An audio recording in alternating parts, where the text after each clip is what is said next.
importância de um novo dia? É porque acontece duas coisas muito importantes a cada dia. Na verdade, três.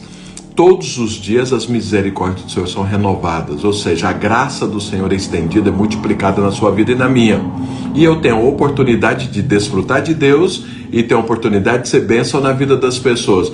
Que é motivo maior para que haja alegria, para que haja agradecimento, para que a gente entenda o quanto nós somos privilegiados. Então eu quero te falar, esse dia é um dia que o Senhor renovou a graça dele sobre a sua vida. Creia nisso, em nome de Jesus Cristo, e tome posse disso em nome de Jesus. Bom, mas agora eu quero compartilhar com você viagem missionária do apóstolo Paulo. Então veja, Paulo, só relembrando para pegar aqui o fio da meada, para eu compartilhar algo hoje muito importante para você. Então Paulo e Barnabé, orando e jejuando, está escrito aqui. Então os apóstolos, a igreja jejuava, a igreja primitiva, a igreja fundada pelos apóstolos ali, ou edificada pelos apóstolos, que foi fundada por Jesus Cristo, porque é o corpo de Jesus, orava e jejuava. Enquanto estavam orando e jejuando, o Espírito Santo falou. Então, se você quer ouvir de Deus, então vá para Deus. Separe um tempo, Deus fala em todo o tempo. No entanto, quando você separa um tempo para ouvir Deus, nas orações, no jejum, Deus sempre fala. E Deus diz, olha, eu tenho uma obra, eu tenho algo para Paulo e Barnabé. Isso significa que Deus tem algo para você e para mim, porque não há acepção de pessoas no reino de Deus, e o que está escrito é para nos ensinar, é para todos nós. Então Paulo e Barnabé aqui é só um exemplo de algo que aconteceu, que acontece na minha vida e acontece na sua vida. Então existe um propósito, e eles abraçaram essa palavra, e eles despediram, eles estavam ali fazendo algo, parou aquilo que eles estavam fazendo e continuou aquilo que Deus tinha para eles. Eu quero te falar, tem algo para você. Deus tem algo para você, específico para você. Antes que houvesse mundo, Deus definiu algo para você. É importante que você se enquadre nisso, que você pule nisso. Quem entra no propósito de Deus e termina, são os vencedores. Paulo terminou? Terminou. Olha o que Paulo fala lá em Timóteo, 2 Timóteo, capítulo 4. Olha o que ele fala a partir do verso 6. Aqui, em Atos, nós estamos vendo o início do ministério de Paulo. Aqui nós estamos vendo o final. Olha o que ele diz. Quanto a mim estou, a partir do verso 6, 2 Timóteo 4, a partir do verso 6. Quanto a mim estou sendo já oferecido por libação, e o tempo da minha partida é chegado. Combati o bom combate, completei a carreira, guardei a fé. Já agora a coroa da justiça que me está guardada, a qual o Senhor reto juiz me dará naquele dia, e não somente a mim, mas também a todos quanto amam a sua vinda. Então olha o que acontece, nós vimos o início e vimos o final.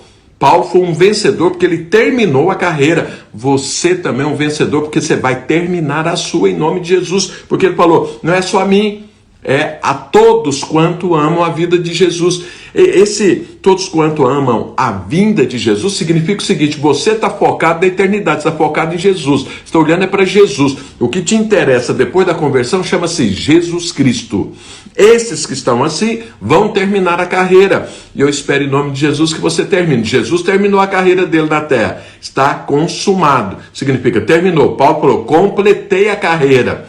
Então veja, isso é para você também. No entanto, na carreira, quando você entra no propósito de Deus, tem muita gente que tem um entendimento equivocado, que pensa o seguinte, se Deus mandou fazer, todas as portas vão se abrir, não tem tribulação, não tem aflição, não tem dificuldade. Engano. A resistência, sempre ela vai ser maior quando alguém está fazendo a vontade de Deus, quando ele está dentro do propósito divino. Aí sim pode ter certeza absoluta que o diabo vai se levantar. E nós vimos ontem que o diabo se levantou assim que começou esse ministério. Levanta-se pessoas que não deveriam se levantar, porque todo mundo espera que o ímpio se levante contra, mas quando você vê alguém que deveria estar te ajudando, mas ele se levanta contra, isso é muito ruim. E aconteceu com Paulo, um tal de Bar Jesus se levantou, mas Paulo, cheio do Espírito Santo, aconteceu um milagre ali, um sinal, uma maravilha, porque ele atrapalhava Paulo a pregar o evangelho, ele estava atrapalhando o propósito de cumprir. E aí Paulo olha para ele, cheio do Espírito Santo, e fala, você vai ficar cego, enviado do diabo. Então, ou seja, É o diabo que está por trás, através de pessoas. É o diabo que está por trás. A guerra é contra ele, mas o cara ficou cego por um tempo. Paulo não falou para ele ficar cego toda a vida. Falou, ó, você vai ficar um tempo cego para você parar e eu continuar o meu propósito. Ficou cego. O cara, né, o procônsul lá que Paulo estava pregando para ele, viu aquilo, ficou maravilhado, se converteu e o propósito continuou. Mas aí agora vamos ver o que é que aconteceu logo em seguida. Está lá em Atos capítulo 13, verso 13. E navegando de Pafos, Paulo e seus companheiros dirigiram-se a Perge, da Panfilha. João, porém, ouça isso, João, porém, apartando-se deles, voltou para Jerusalém. Mas eles, atravessando de Perge para Antioquia da Pisídia, indo num sábado à sinagoga, assentaram-se. Depois da leitura da lei dos profetas, os chefes da sinagoga mandaram dizer-lhe, irmãos, se tendes alguma palavra de exortação para o povo, dizer. E Paulo prega o evangelho, isso aqui foi poderoso. Mas isso aí eu vou ver outro dia, mas eu quero pegar isso aqui, essa frase. João, porém, apartando-se deles, voltou para Jerusalém. Então olha o que acontece. João fazia parte da equipe. João também foi enviado. João também estava ali, foi chamado por Deus, era um homem de Deus, era um discípulo de Jesus Cristo e fazia parte da equipe de Paulo e Barnabé. E ele estava, e durante um tempo ele estava ali com Paulo e Barnabé, pregava, discipulava, ministrava, dava testemunho, ensinava. Mas aí chegou um momento que ele se apartou e falou, eu não vou mais, eu não vou continuar, eu não quero mais fazer parte dessa equipe, e voltou. E aí, esse é um problema que eu e você vamos encontrar sempre. O problema é, quando eu e você somos abandonados, o que é que nós fazemos? Você contava com alguém, você tinha uma aliança com alguém, você tinha um projeto comum, faz parte do propósito de Deus na sua vida, aquela pessoa, mas ela te larga. E aí, o que é que você faz? Veja, isso não aconteceu só com Paulo, isso acontece comigo, acontece com você, aconteceu com Jesus. Jesus certa vez estava pregando e uma série de discípulos foram embora. E Jesus perguntou para os 12, vocês também não querem ir embora? Mas o que é que Jesus fez? Ele foi lamentar? Ele foi perguntar para Deus, Deus, mas o que está acontecendo? Fulano não está mais aqui, a fulana não está mais aqui, o que eu faço? Não foi falar isso. Paulo aqui, olha o que é que Paulo fez. João, porém, apartando-se deles, voltou para Jerusalém. Mas eles, atravessando de Perge para Antioquia da Pisídia, indo num sábado à sinagoga, sentaram-se. Então o que é que Paulo e Barnabé fizeram depois que João abandonou? Eles continuaram. Veja, a fé de Paulo, a fé de Barnabé não estava na equipe e nem em João, estava em Jesus. Eles estavam olhando para o Senhor, eles tinham uma missão, eles tinham um propósito que era para cumprir. Tinham pessoas que deviam estar com eles, ajudando, porque faziam parte daquela obra, mas resolveram não fazer mais parte. Pelo menos naquele momento não queriam estar juntos. O que é que eles fizeram? Continuaram. Eu quero falar para você, alguém já te abandonou? E aí, o que você vai fazer? Continua. Não pare o propósito, você tem uma palavra de Deus, continua. E aqui eu não estou falando tão somente de pessoas que fazem parte das nossas células, de pessoas que fazem parte das nossas igrejas, não disso. Mas você é casado, o seu cônjuge te abandonou, e agora? O que você vai fazer? O cônjuge não fazia parte do propósito divino? O cônjuge não é aliançado com você? O seu cônjuge não faz parte da sua vida? Não deveria caminhar junto com você e você apoiando ele apoiando você para cumprir o propósito? Mas ele abandonou. E agora? O que você faz? Vou viver a vida, vou procurar outro companheiro, eu não sei mais o que e tudo, e vou parar o propósito de Deus. Não pare! Mas e o que eu faço com o meu casamento? Continua! Então você tem uma família, você tem filho, de repente seu filho te abandona. Ele vai embora. Você gerou, você cuidou, você investiu e seu filho vai embora. E não quer estar com você, não quer andar com você, não quer fazer parte da sua família. E aí, o que você faz? Chuta o pau da barraca, larga o propósito de Deus, desanima com Jesus, desanima com o reino de Deus. Não, continue. Continue o propósito. Porque eu e você não dependemos das pessoas, ainda que são pessoas muito caras, pessoas muito importantes, pessoas que nós temos aliança, pessoas que investiram nas nossas vidas, nós investimos na vida deles, nós andamos juntos, estávamos conectados, mas não estão mais. E aí? Continua. Você abriu uma empresa com alguém, tinha um sócio, ele era uma pessoa importante, estava ali te ajudando, sei lá o que, tinha uma parte, mas resolveu ir embora. O que você faz? Continua, não pare. Você está liderando uma célula, um membro, você ganhou ele para Jesus, você investiu na vida dele, estava ali, estava tudo certo, mas resolveu ir embora. E agora? Você para de liderar? E vai falar, mas agora eu não compensa liderar, olha o que aconteceu, eu investi tudo. E o pior, pode ser que a pessoa até comece a falar mal de você, reclamar de você, falar, então o cônjuge vai embora e fala, não, foi embora porque eu não aguento aqui casamento, fulano é assim, fulano é assado. E aí? Você para? Não pare, continue. Veja, Paulo estava dentro de um propósito divino? Estava. No meio desse propósito, dentro desse propósito, Deus abençoando esse propósito, pessoas saíram da equipe. Pessoas largaram Paulo e Barnabé.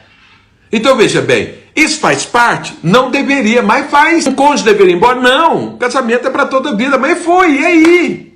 Um filho devia abandonar os pais? Não, mas aí foi embora. Um sócio deveria ir embora? Não, porque começou algo junto. Por que não termina? Mas foi.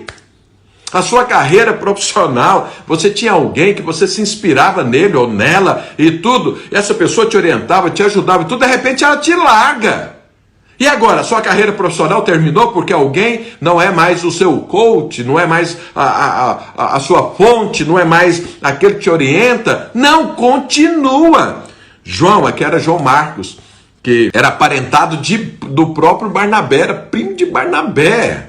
Ele não era alguém longe, ele era alguém de perto, alguém de aliança, mas ele resolveu ir embora. Sabe, queridos, nada pode parar a sua vida, nada. Você entra no propósito de Deus e olha para Jesus, foca em Jesus. Não são as coisas externas que podem, ou que você vai focar para atrapalhar o propósito de Deus. Você olha para Jesus, você não observa essas dificuldades. Elas nos afetam, é lógico que afeta. Quem é que fica bem quando alguém vai embora? Principalmente alguém importante para você, alguém conectado, alguém aliançado. Ninguém fica bem assim. No entanto, nós não podemos, como diz aquele ditado, pôr a saia na cabeça ou fazer igual uma avestruz, enfiar a cabeça na terra e falar, agora eu não saio daqui, agora eu paro, agora eu não faço mais nada, agora minha vida está acabada. Não! O propósito de Deus continua. Com tribulação, sem tribulação, com aflição, sem aflição, com pessoas te abandonando, com pessoas aliançadas, você continua sempre. Veja, eu li o versículo aqui que Paulo diz que completou a carreira. Ele completou a carreira, mas ele teve problema. Ele enfrentou dificuldades, ele enfrentou tribulações, mas ele não parou. Por isso ele completou a carreira. Se eu e você paramos diante das dificuldades, porque é o seguinte, Deus nos dá uma palavra e a nossa cabeça fica cheia de expectativas em relação a como isso seria. Mas eu e você temos que pegar a palavra de Deus e deixar também que Deus nos surpreenda, que as coisas sejam a maneira de Deus. Sabe aquilo que você pede algo para Deus, mas você também quer receber aquilo de uma determinada forma? Deixa eu te falar uma coisa. Eu e você temos coisas preparadas por Deus antes que houvesse mundo, pensamentos melhores, promessas superiores para você e para mim, e virá na embalagem que Deus quiser dar. Quando você dá um presente para alguém, você liga para a pessoa e pergunta, fulano, eu comprei algo aqui para você, que embalagem você quer que põe? Não, é você mesmo que põe a embalagem, você mesmo que faz ali um embrulho e você entrega. Veja, ali a embalagem não é talvez o mais importante, ainda que seja bonito, uma aparência legal, mas o bom é o que está lá dentro. Então veja, você orou a Deus e Deus te deu um propósito. Isso é que é importante. A embalagem, ela pode ser melhor, pode ser pior, pode ser do meu jeito, pode me agradar, pode não agradar, mas o importante é o propósito, é o presente. E o propósito divino é um presente que Deus te deu. Então pega ele, desfrute dele, abraça ele, use ele e entra nele. E não pare, mesmo que aconteça coisas que você não esperava. Você acha que quando Paulo saiu aqui com a sua equipe, Barnabé, ele, João, esses três nós estamos vendo aqui, mas de repente tinham mais pessoas, você acha que Paulo pensou, imaginou que João ia largar eles no meio do caminho? Que eles iam ficar só? Porque veja, eles não tinham uma conta bancária, eles não tinham aplicação, eles não tinham um patrimônio, era uma equipe que trabalhava para se sustentar, menos João. Teria problema na equipe, teria problema de sustento, teria problema de pessoas que iriam pregar, porque quanto mais pessoas pregando, mais pessoas se convertem, mas agora tem menos um, pelo menos um. Não sei se João também levou mais alguém com ele, mas o negócio não ficou da forma como Paulo e Barnabé planejaram. Mas eles não pararam, eles continuaram. Alguém te abandonou, alguém te largou no meio do caminho? Continue, não pare, complete a carreira em nome de Jesus Cristo. Eu quero ler sempre esse versículo todo dia que eu estiver falando isso aqui. Olha o que Paulo falou. Então veja, nós vimos o início, Paulo sendo enviado, e vimos o final, ele falando que completou a carreira. E no meio, olha o que ele fala aqui no meio. Não que eu tenha já recebido, ou tenha já obtido a perfeição, mas prossigo para conquistar aquilo para o que também fui conquistado por Cristo Jesus. Eu recebi algo de Deus, recebi uma missão, recebi um propósito, recebi uma visão. E Deus falou, vai lá, juntou um monte de pessoas que Deus deu a mesma visão e tudo, falou, vai lá, cumpra. E mas eu continuo olhando para Jesus. E ele fala, irmãos, quanto a mim, não julgo havê-lo alcançado. Aqui Paulo está falando no meio do caminho. Talvez seja, não sei se ele escreveu isso aqui, quando João, na verdade isso aqui foi depois que João Marcos foi embora. Né? Porque ele escreveu aqui para a igreja de Filipenses, né? Isso aqui que eu li está lá em Filipenses capítulo 3, a partir do verso 12. Então, mas ele fala, ó, irmãos, quanto a mim não julgo havê-lo alcançado, mas uma coisa passo. Então aqui está no meio, está falando, olha, eu tenho um propósito, eu tenho uma carreira, eu tenho algo para conquistar e tem dificuldade, mas uma coisa eu faço, eu não cheguei ainda, mas eu vou chegar, mas eu faço uma coisa, olha o que ele fala, esquecendo-me das coisas que para trás ficam e avançando para as que diante de mim estão, prossigo para o alvo, prossigo para o prêmio da soberana vocação de Deus em Cristo Jesus. E ele fala, todos pois que somos perfeitos, tenhamos esse sentimento. Qual o sentimento? Persevere, continue, não pare. Pastor, mas é difícil, eu não posso viver sem o fulano, sem a fulana. Eu amo e tudo, amém, mas não para, continua olhando para Jesus e fique firme na posição que Deus te deu, que Ele te chamou, que Ele te colocou. Pastor, e depois? A história de João Marcos é o seguinte, João Marcos depois voltou a fazer parte. João Marcos depois estava com Paulo, mas aqui foi um momento ruim. Foi um momento ruim na vida dele. Então veja bem, o que é que vai acontecer com essa pessoa que saiu, que era tão importante para você, que era tão conectada, aliançada? Não sei. Também você não sabe. Paulo também aqui não sabia. Mas o que ele fez? Continuou. Ficou firme. Não desviou. Não olhou para o lado. Não reclamou de Deus. Não falou, Senhor, olha o que acontece. Não falou, o diabo é mais forte. A tribulação é complicada demais. Não compensa. Eu vou cuidar da minha própria vida. Eu vou parar. Ele não fez nada disso. Ele simplesmente continuou. Eu quero falar para você, continue, em nome de Jesus, a despeito de pessoas te largarem. Amém, queridos? Bom, eu quero orar para que essa palavra entre, que ela te sustente, que ela te anime, que ela te inspire a ficar firme na posição. Ficar firme, olhando para Jesus e clamando até por essas pessoas.